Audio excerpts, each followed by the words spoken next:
விஜய் அண்ணனுக்கு பிறந்தநாள் வாழ்த்துக்கள். முடிஞ்சோடனே நான் போன் பேசி அவருக்கு விஷ் பண்ணதான் இருக்கேன். ஏன்னா என் பிறந்தநாளுக்கு அவர் கால் பண்ணி எனக்கு விஷ் பண்ணாரு. காலைல இருந்து நிகழ்ச்சி இருந்தது. முடிச்சிருக்கப்ப அண்ணனுக்கு நான் கால் பண்ணி நானும் விஷ் பண்ணுவேன்.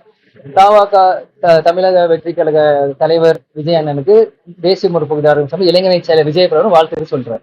ஓகேங்களா? கூட்டணி எல்லாமே வருங்காலத்துல சொல்றோம்னு பொதுச் செயலர் சொல்லியிருக்காங்க. அந்த கேள்விக்கு அப்புறம் இதுக்கு பதில் வரும். சரிங்களா? எங்க போயிட்டாங்க? சும்மா ஏதோ கேட்கணும்னா கேட்க முடியாது. அதெல்லாம் சும்மா நீங்க ஏதோ கேட்கணும்னா கேட்டு இதனாலதான் இன்னைக்கு இந்த பிரச்சனை. ஏதாவது கேட்கணும்னா நீங்க கேட்காதீங்க. சரிங்களா? எந்த யார் எங்க போனா இன்னைக்கு இவ்வளவு பேர் வந்தா இதை பத்தி கேளுங்க. இவ்வளவு பேர் தேமுதிக நோக்கி வந்திருக்காங்கன்னு கேளுங்க. இதை கேட்க மாட்டேங்க. கொடி எவ்வளவு பேனர் வழி நடக்க பாக்குறீங்களா? இவ்வளவு கொடி எவ்வளவு பேனர் நீங்க பாக்குறீங்களா? ஏன் இல்லன்னு கேக்குறீங்க? யாரு போனாங்க? யாரும் எங்கேயும் போகல. இப்ப கூட இருக்க விசுவாசத்தை சுத்தி பாக்குறீங்க. இந்த விசுவாசம் 2026 வந்து 2020 தேர்தலில் இந்த விசுவாசம் கோட்டைக்குள்ள போகும். ஓகேங்களா?